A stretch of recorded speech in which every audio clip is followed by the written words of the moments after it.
Hello everyone, and welcome to this week's episode of 15 Minutes. Today we are going to look at the negative effects that poor top management can have on a corporation. Specifically, we are going to focus on Charles Conaway, former CEO of Kmart, and the reasons people believe that Kmart filed for bankruptcy in 2002.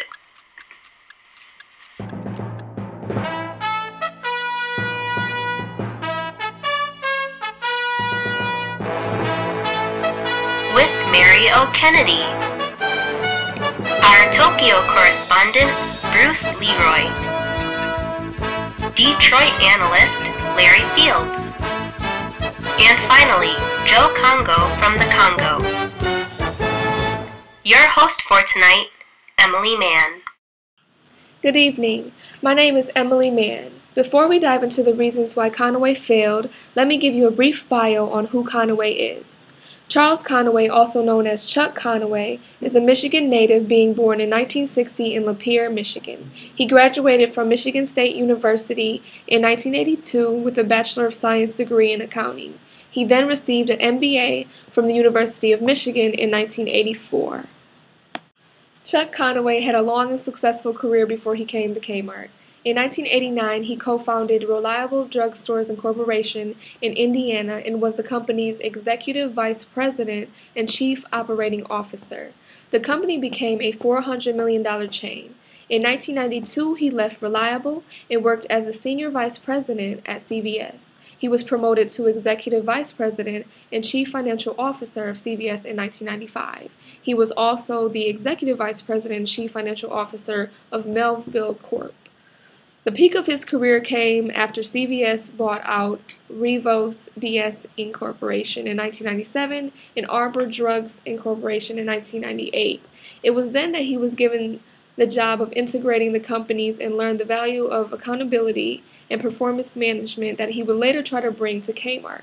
The integration nearly tripled sales and store count within a year, and he then was promoted to president and chief operating officer of CVS in 1999. From 1992 to 1999, Chuck Conaway played an integral role in CVS's success in recent years. This promotion recognizes his tremendous contributions. Chuck's broad experience in all aspects of the business combined with his leadership abilities make him ideal for CVS. Chuck Conaway once stated that leadership and learning are fundamental to our success as a business and in our relationships with our customers. The best leaders are committed to continuous learning.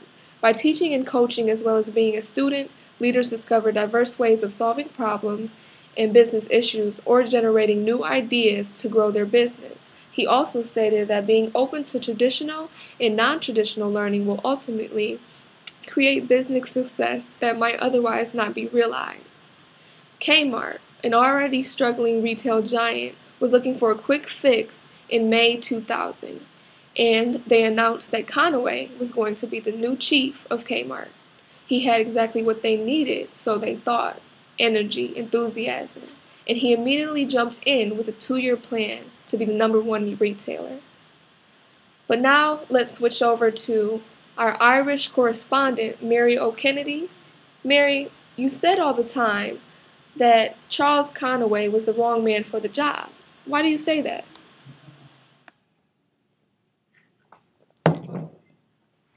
Sorry, Em. Thanks for having me. Like you were saying, Chuck's career was doomed from the start. He inherited all the problems from, from his predecessors, Joe Antonini and Floyd Hall. The board felt really weary about his running the place anyway, so can you hold the cue card up a little bit higher? Thank you. But yeah, they had logistical and technical problems. A little bit lower. There you go. Okay. They were overly diversified. They had technical problems with Builder Square and Sports Authority and Borders. And the board made an ill-informed decision. It was an irresponsible decision to hire Chuck in the first place. He wasn't ready to take on that big of a corporation. He started out with little CVS, then he went on to big Kmart. He didn't know enough about the apparel business to run the joint. So, and it's found as a regular occurrence to hire outside the company. They look good on paper, like you were talking about last week with Carly Fiorina. It's a great idea. They have great ideas, they just can't execute them.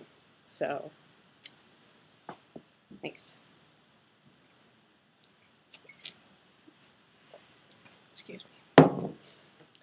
Thanks, Mario Kennedy. Up next is our Tokyo correspondent, Bruce Leroy, to speak with us about goal setting and how it affected Conaway's leadership at Kmart.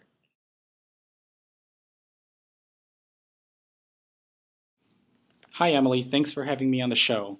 Well, what goal setting is basically a technique that you can use to inspire motivation in people. You can use it as a way for creating a purpose and direction for someone. And another way that goal setting can actually work for you is by establishing self-efficacy in an individual. For instance, let's say that you gave an employee a goal that was slightly difficult, but still attainable. After accomplishing that goal, one's perception of their ability to perform increases. That in turn increases their performance. So I think that Conaway had ideas and knew what his goals were for Kmart. However, one of Conaway's shortcomings as a CEO was his inability to use goal setting to his advantage. Referring to an interview that Conaway had with Business Week, Conaway says regarding his plans for Kmart that when he arrived at the first day of Kmart, he arrived with a 30, 60, and 90-day plan in detail. He said that they were running it with incredible sense of urgency in 30-day increments, and he thinks that it forces discipline, accountability, and the right tone that they needed to form a management team in a cultural standpoint for the amount of activity that they needed to get done. So as we can see, it's clear that Conaway had plans and knew what he wanted.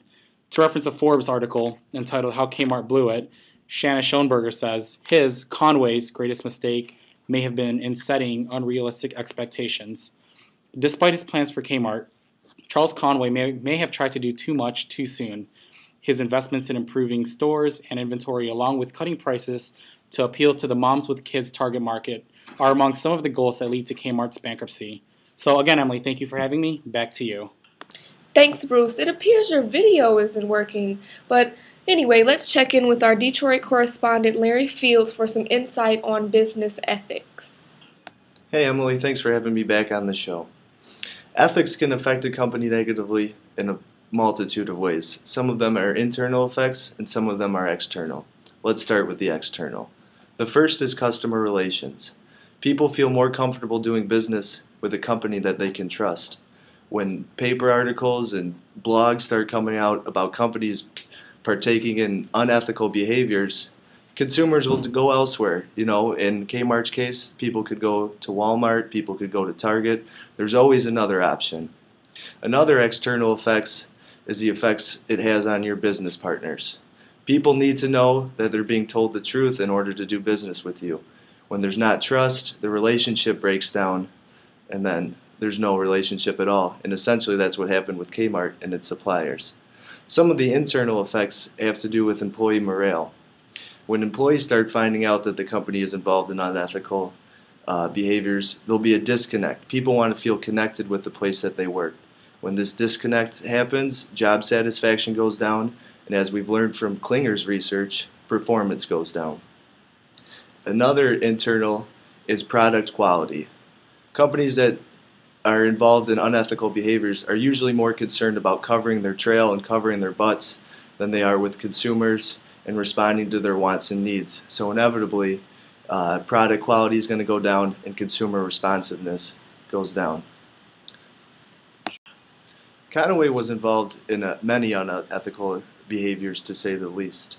The first being a $5 million loan he took out from Kmart, which he never ended up paying while he was CEO, and on his termination he had the interest forgiven. So essentially Conaway walked out of Kmart with a $5 million interest-free loan. One of the other practices was Operation SID, or at Kmart, Operation Slow It Down. What this was a company-wide effort to essentially stop payment on all their suppliers, and they made up a cover story saying it had to do with the new electronic inventory system that we're putting up, when in actuality Kmart just did not have the bank account to pay their debts. Excuse me. And then the last and probably most widely known is the falsifying and manufacturing of numbers in their books. Some of the information they released to stakeholders, to the board of directors, the information was completely falsified, which misled many stakeholders to invest in the company and eventually lose everything that they had in the company when it went belly up. Back to you, Em. Thanks again for having me on the show. Thanks, Larry, for that information. Up next, we're going to have Joe Congo live from the Congo. Hi, this is Joe Congo reporting from the Congo. According to an article by Matt Krantz, alleged fraud by the management team along with poor decisions forced the company to crumble. Conaway hid the fact the company was low on cash in hand, so he developed a program to delay the payments to the vendors. He owed $570 million to vendors at the time of bankruptcy. While Conaway was being investigated, he said he wasn't involved in the quarterly reports, which seems a little odd considering the CEO of the company. With the investigation going on, he owed $5 million in disgorgement, as Larry Fields was talking about, $2.5 million in civil penalties, $2.85 in prejudgment costs. At the end of it all, he ended up only having to pay $5.5 million. His severance from Kmart was $4 million, so it's not too bad for embezzling from a company. Kmart stock expired on May 6 of 2003 and became part of Sears Holding Group. When that happened, Kmart shed 599 stores and fired 57,000 employees. Conaway did not have the developmental leadership skills to pull Kmart out of its financial downturn, as he lacked experience. Thanks, Joe. It takes a special type of person to effectively run a global corporation. They must be persuasive, an effective goal setter, have a strong sense of ethics, and be constantly aware of what is happening at their company and in their industry.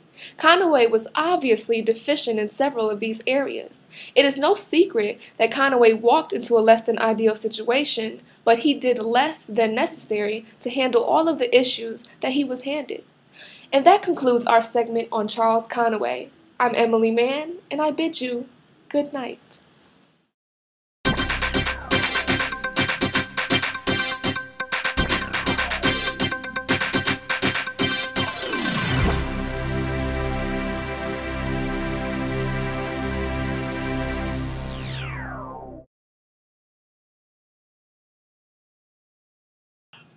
Good afternoon. My name is Emily Mann. Hold on.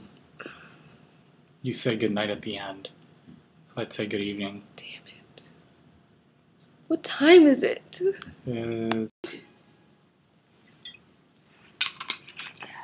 Oh, wait. Oh, I'm sorry. We have to start that over again. Thanks, Joe.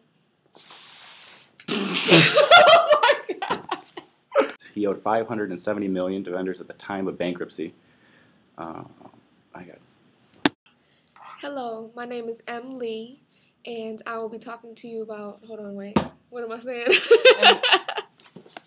Hi, this is Joe Congo reporting from the Congo. According to an article by Matt Krantz, Conaway had alleged fraud. I gotta start that over. Thank you, Larry, for that information. Oh, damn it. Damn it.